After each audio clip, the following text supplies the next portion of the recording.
Hello again and welcome back to another installment of the NOS Performance Pro Tips. As usual, I'll be your host as we explore the best gameplay from the best players in Starcraft 2. This installment, let's take a look at a game between Oz and Muslim from the MLG Winter Arena. We'll be taking a look at Oz's game against the Muslim on Shakura's Plateau.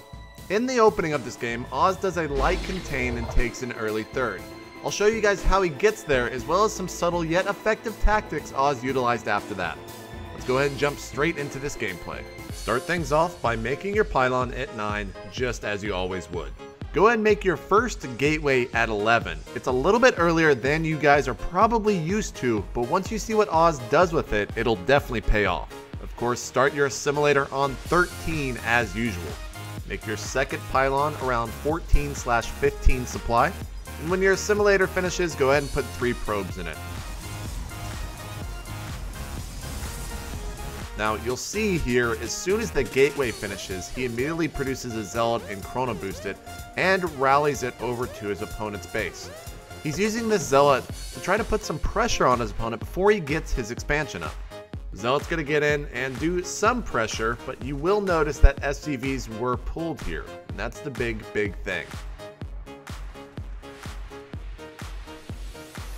Don't forget to start your cybernetics core at 18 supply, guys.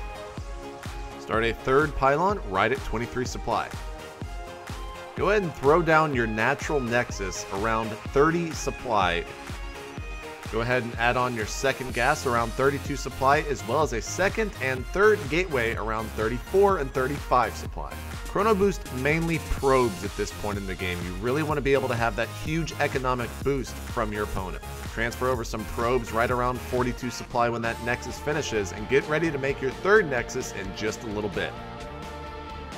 Right at 50 or 52 supply, go ahead and throw down that third nexus. You can still see that Oz has this contain on his opponent. Sure, an SCV got out and was able to scout, but because of that, it doesn't much matter because your opponent simply cannot leave his base.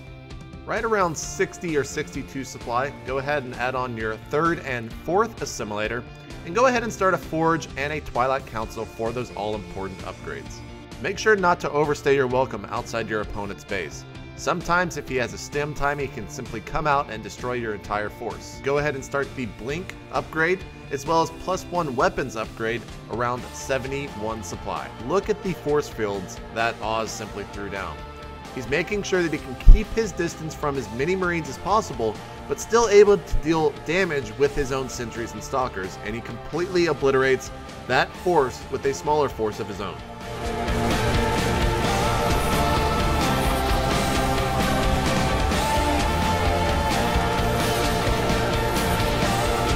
Right around 80 or 82 supply, you'll want to start adding on some more gateways because you can simply support so many with 3 bases. As well as those gateways, you want to start a Dark Shrine around 90 supply.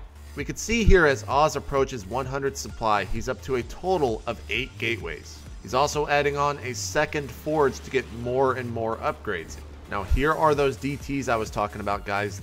That's 1 scan used there for Muslim on that DT, and that means 1 less mule, which is really a big thing at this point in the game, because you're so far ahead economically that your opponent has to be aggressive right here, and that's exactly what we're seeing out of Muslim. The next thing to note is that Archons have been added in, and he's using DTs to morph those. As soon as you see your opponent move out, it's really going to get quite scary.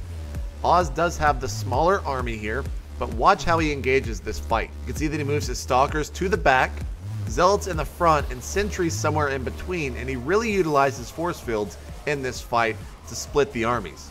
At this point in the game, we see that Oz has started using the robotics facility to get some Immortals out and some Colossus. And once again, because the Muslim is behind economically, we're going to see him start being very aggressive, pulling a lot of SCVs and going for a killing blow.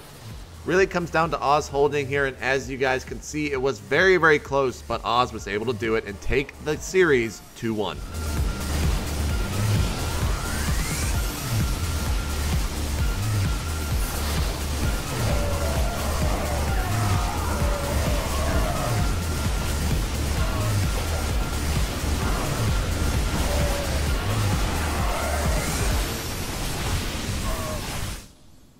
Now, some things to remember here. Number 1, If you see your opponent going for the 1-Rax expand, do not be afraid to go for the 1-Gate Cyber Core expand yourself. It is very, very strong and it basically counters your opponent's build. Number 2, never forget your upgrades. Always try to get a Forge in this matchup as upgrades are so important. And number 3, if you see your opponent with a larger force, try to utilize force fields to split the army up and even the odds up just a little bit. That's it for this tip. For more NOS performance videos, go to MajorLeagueGaming.com/NOS.